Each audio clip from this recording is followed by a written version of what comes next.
see. There we go. That little clap makes it so that I can see the wave, the audio wave on the computer. And I am recording here. Yeah, no blinking light.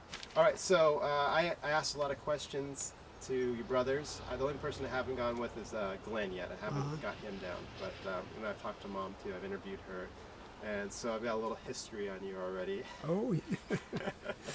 But you know, you were born in Ojai. I was born in Ojai, yes.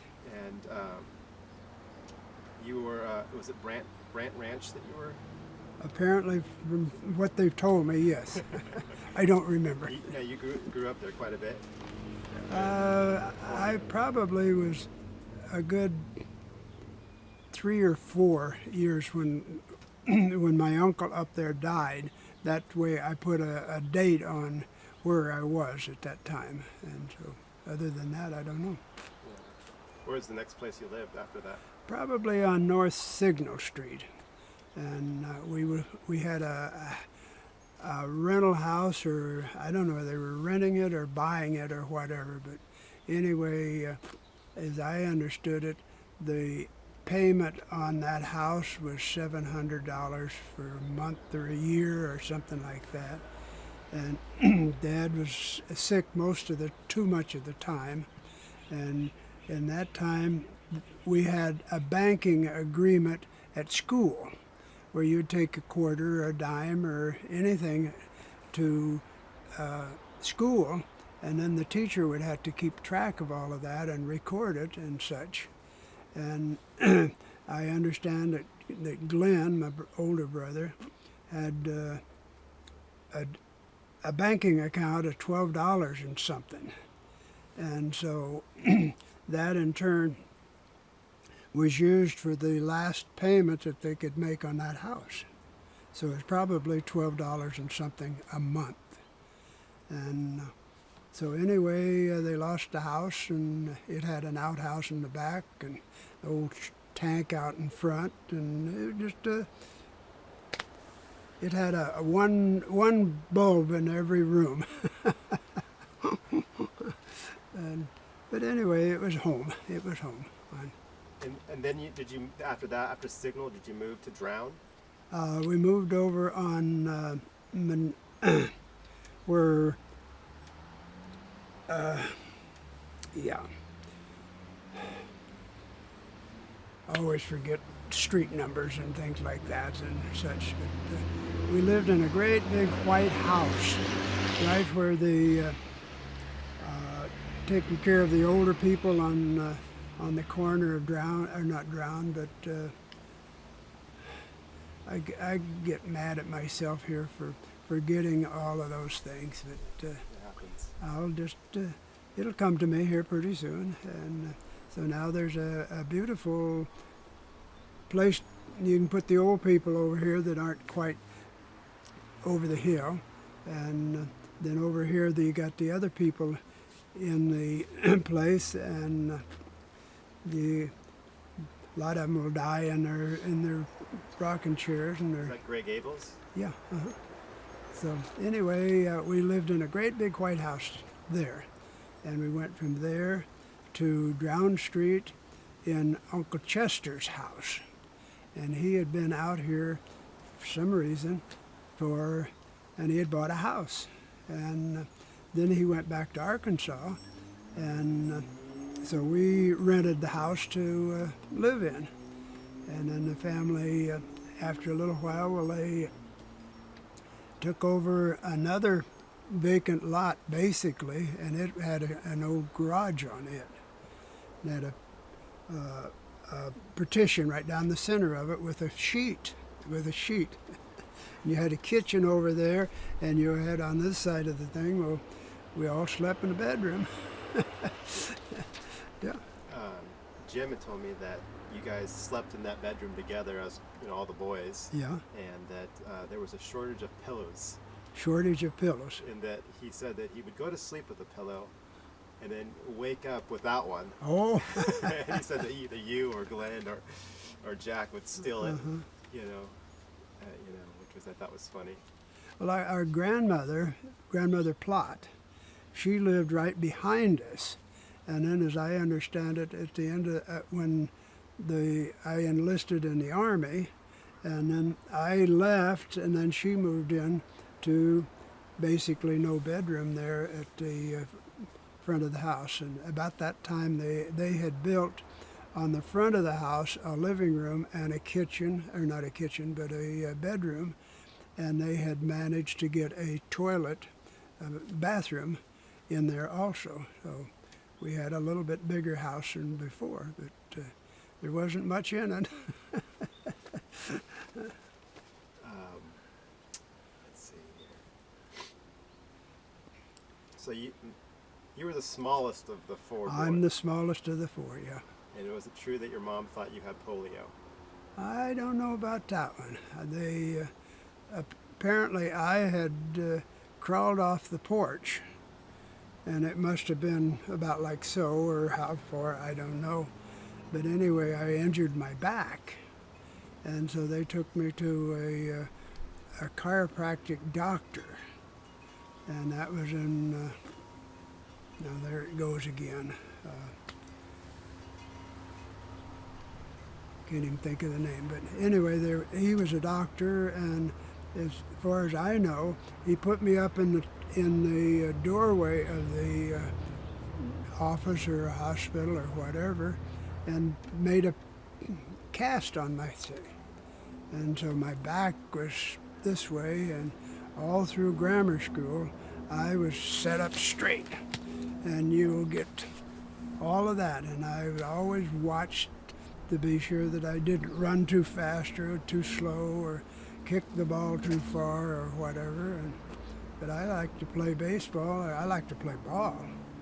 And I remember one time I was in the outfield, and one of the kids was batting for one of the girls.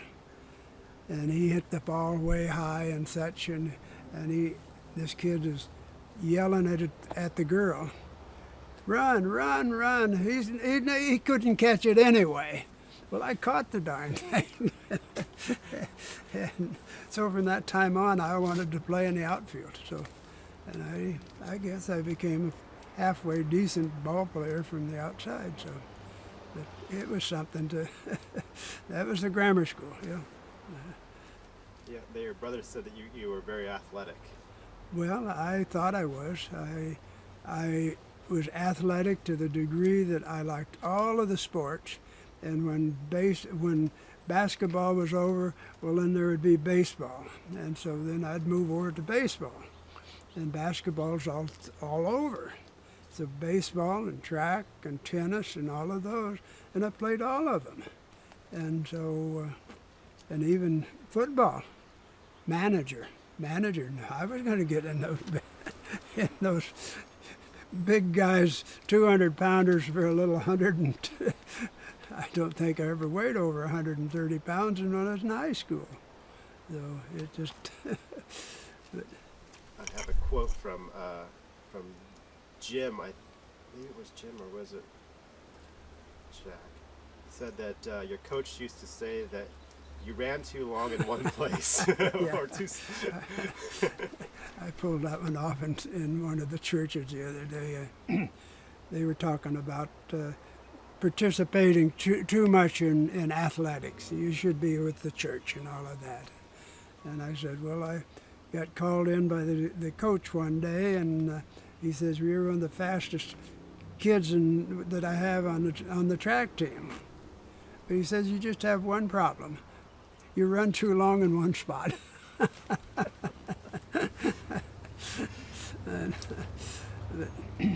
I was never very fast. I loved all of those sports, and so consequently I participated in them. And when I didn't run very fast and such, and so then I got started pole vaulting.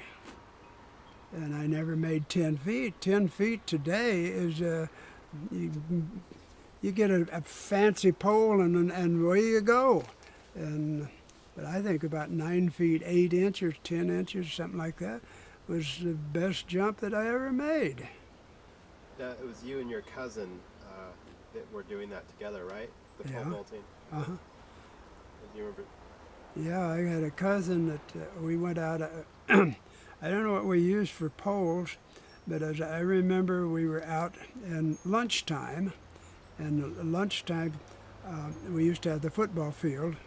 Like you, see, you went to Nordoff. What grades? Eighth, or no, ninth through 12th. So you were at the old campus. No, the old campus I was at 7 and 8. Uh-huh. So there was the football field, and we ran all the way around that different times. And the football and the pole vaulting pit was almost to the Valley School, out where their tennis courts are. And we'd have a pile of sawdust to be about this big, and that was it. And so my cousin, he was jumping, and he come down and he landed on all fours. And you know what happened? That was a compound break right there. And this here would hang down, and this part would hang up. And we were at lunchtime. And in those days, they had a nurse at the school. And so we took off to the nurse and found her, and I don't remember what happened from there on, but anyway, we were through pole vaulting at lunchtime. It was a lot of fun. Okay, I'm gonna stop the record. At gas station I worked at a gas station, yeah. and grocery store. Drugstore? Grocery store for the. I think that was more or less after I tried getting a job at Lockheed, and I really didn't qualify or something, and yet I had taken sheet metal classes in Ventura for doing the aircraft work, and Dad took me all the way down to L.A. and North Hollywood and such, and I didn't get a job, and so I came back home, and first thing I knew, I was working in the fire department in Lompoc, and in turn, after a while, well, then we had kind of a group up there, and so a couple of three of us said, well, we're going to join the Army, and so I was the only one, as far as I know, that joined. And I went down and signed up, and I never saw those two guys before or after that, and so it turned out, and I lucked out, believe me, I lucked out, because they put me in the Air Force, and the Air Force was always behind the war. The war would move on, and here we are fixing airplanes, and so we would have a whole bunch of airplanes that had bullet holes in them or something, so we would establish ourselves, and then the war would move on, and then we would move maybe a month or 2 months, and then we would move on forward and go from there. But we lucked out, so help me. We lost 5 men in the first month that we went over there. They dropped a bomb on 5 guys and a whole truckload of them, and 5 of them were killed, and a lot of them were maimed and that type of thing. But the rest of us, we'd jump in a hole and that was it. But they would come in at night, and there'd usually be about 3 planes, and sometimes there'd be 1 plane and it would try slipping in, and one morning they slipped in real early, and so help me, I think that bomb just over there just a little ways, and so help me, it got us out of bed in a hurry and in that hole. Yeah. But we lucked out. So anyway, that. So you had gone to this trade school, the Frank Wiggins trade school. There used to be a Frank Wiggins shop training for automotive, and it was. I'm sure there's probably a number of schools in that one, and so I took automotive, and after a while I found that I won't be able to last any longer than my money will. So I got a job, half a job on in a service station, and the first thing I know, well, I worked a half a day there, and then I finally I quit the shop at training, and basically then another guy offered me a job across the street, and I took that, and the next thing I know, well, I'm back in Ojai. So, but I wasn't making enough money, and because you just eat it up, and such. But, yep. And so the military then went ahead and turned around and sent you right back to that Wiggins. That's right. They sent me back. They sent me to Florida. I signed up in Los Angeles. I got on a train. It took 5 days to go to Florida. I think I spent 3 or 4 days in Florida taking this test, that one, and that one, and such. Then they put me on a train again. I came back to Los Angeles. I came back to Los Angeles, and they put us in a hotel. And we were on the 7th floor of this hotel, and 2 of us in the same room. And I got caught. Basically, I left the toilet seat up in the toilet, and we got. Don't you know, you stupid jerk, that you're supposed to put the toilet seat down? Yeah. You got reprimanded for that? I got that, yeah. And I had to stay in the hotel, and so we played ping pong all night.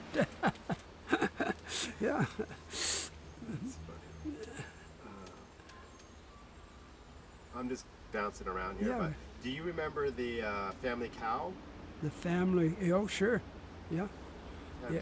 We had an iron bar, and it was probably this long, and we would add a chain, and we would take that cow to a different place on vacant lots for grass, and then you would pound that iron bar in the ground and put the chain links over the fence, and then the cows, she can graze all day or whenever, and then it seemed like she'd get tangled up half the time in that chain, trying to get round and around, and first thing you know, she only got that much. Yeah, it was funny. There was a story about bringing the cow to an open lot, or a lot where it didn't have to be chained, I think, and it would end up finding its way to an open window of an... Down on the corner, there was probably 2 or 3 lots, and it was chained. It had a fence around it, and in turn we put the cow in there. And then there was one elderly lady that cow here's her window, and the cow would be about like that, and here she's looking in the window of and this lady, she didn't like the cow peeking in the window at her, and so we had to put up a new fence around where the windows were, and we moved it back 6 feet or something like that, and then she was happy. Okay, no more problems. Her name was Warden. Sounds like a warden. Yeah. All right. Do you remember the drawing that you had done when you were a kid? A drawing? A drawing of a dog that said, "Feed him when you eat." Oh, we had an art class, and so we were drawing pictures as much as we could, and we were making an animal sign, "Feed him when you eat." And so here this little doggy's up here like this. And as I remember, the teacher, she was she had some kind of a shake. But anyway, she was a good teacher as far as I'm concerned. But she helped me draw the dog around, and so we made the sign, and we filled in the words, "Feed him when you eat," and you sort of give him a bowl full of food, and but I've got it in the garage out there. Oh, you do? My doggies are like that. I gotta see it. I made bookends, I gotta see it. and so they're out there someplace, but I know approximately where they are. But anyway, that was it, and I don't remember who won the prize in the posters, but anyway, somebody did. So okay. Okay. So it's 2 minutes left Uh-huh. on the record. So let me stop it again. Yep. Okay. Okay. So you graduated high school in 1941. Yeah. Anything about high school that you can remember that was fun or interesting in the Oh, story? athletics was just as fun and interesting and everything. In my senior year, all of the guys that I'd grown up through the school with, they were bigger than me, and so here I sign up and to be the manager, go get the towels and all of that type of thing. And in those days, we had so many points for when you played any sport, depending on how your season went and whether you were first string, second string, all of that, and you got so many points. And when you got 125 or something like that, well, then you got a letter, about like that. And then when you got 300 points, you would build up that many more points. And then when you had 400 points, and then they had a great big letter like that. You put that thing on your chest and it was as big as you were. And I've got it out in the garage too. By doing all the sports you earned. And all the things, and it surprised me. One day we had an meeting in the auditorium, the whole school and all of that type of thing. And so they called my name out. And what's this about? And come on up, Ralph, and see what you got. A great big 500-point letter. And it was too big. And I had my Letterman sweater and had 2 stripes up here and that type of thing. And so, but anyway, it wasn't too long after that they finally discontinued that point system. But I got 500 points, so help me. Was big. Was that common or no? Huh? Was it common to receive or not common? Well, it was just not too many guys won a 500 point because they didn't participate in that many sports. And so here I was, one of the smaller kids on the team, and I'd make the team. And when it came to basketball, I was the chosen team captain. Yeah, captain, me, the smallest guy on the team. Smallest but the most experienced. Yeah. All right. There's a story about when you were in South Pacific that you and a cousin Ernie that you were close enough that you were able to somehow weasel your way to his base. Well, the principal of school, Mr. Drews, he would ask the people that were in the Army, Navy, Marines, or whatever, and write me a letter, and that will tell me a story of what you're doing, and then I will get it back to all of the other kids in the Army. And he did that. And so I found out where Ernie, my cousin, was located on an island near me. And it turned out that I went to the officers and asked if I could get a ride over to that other island and see my cousin. And sure enough, I went up the airstrip and asked, well, when's the plane leaving? Told him the story. Get on board and we'll go. And so they took off, and we landed. Took off on the ground and landed on the water, and taxied up over at where they were. And so then I think I stayed all night with him, and rode a PT boat back to my island. And so it worked out fine, and it was quite an experience. I flew over and I rode a boat back. And is it true that he hooked you up with some food? And they had, they were He was in the, Seabees. I want to say Merchant Marine, but that's not it. Seabees. Seabees, yeah. And they were basically permanent. And here with all of these little, there's a little ice house or refrigeration, and all kinds of cakes and ice creams and all of those things. And I couldn't believe what they were feeding all of their men. And I stayed all night with him, and we got chocolate cake and ice cream.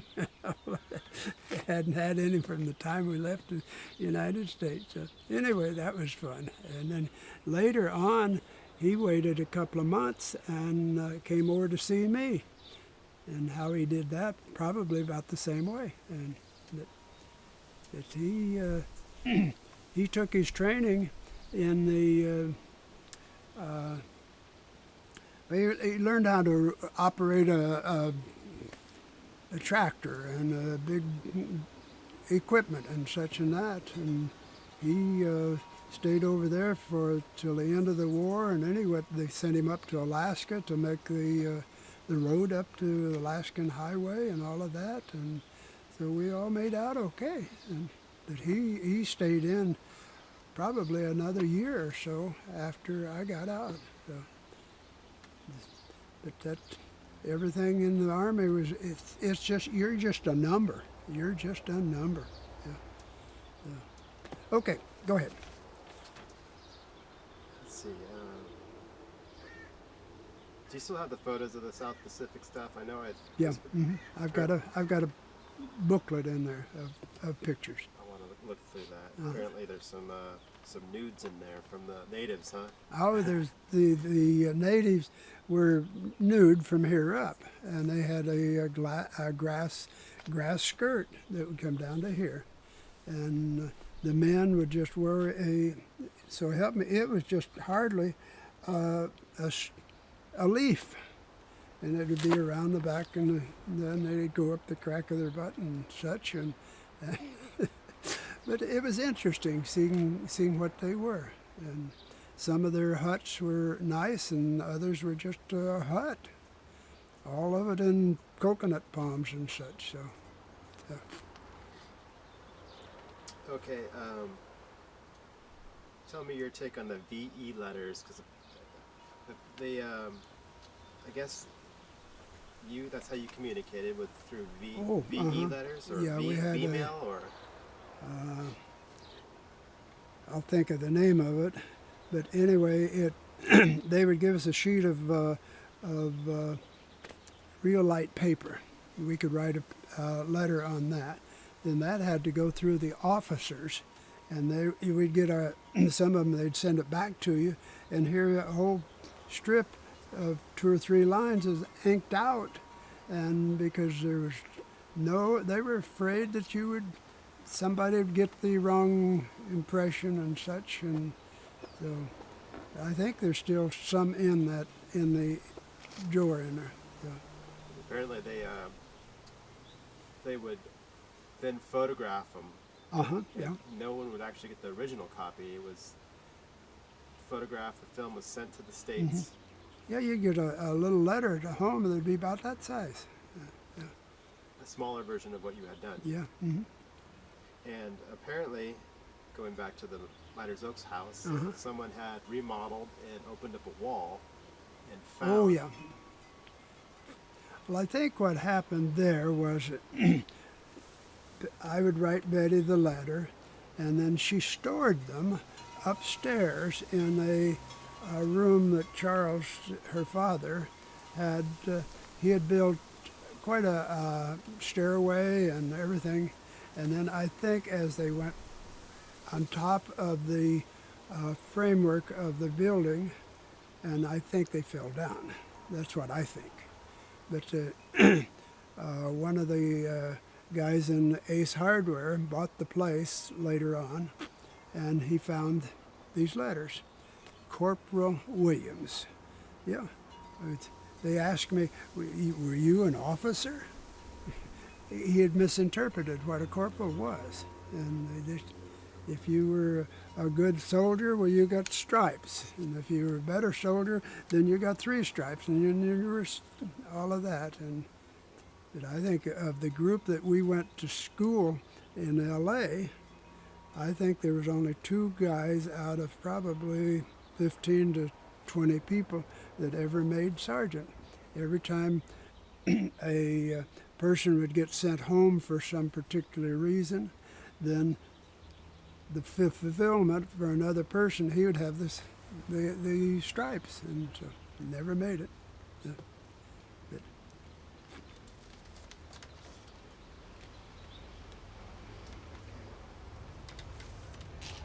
It's going quick. oh boy, Already hit I talk too much, don't I? No, we're good.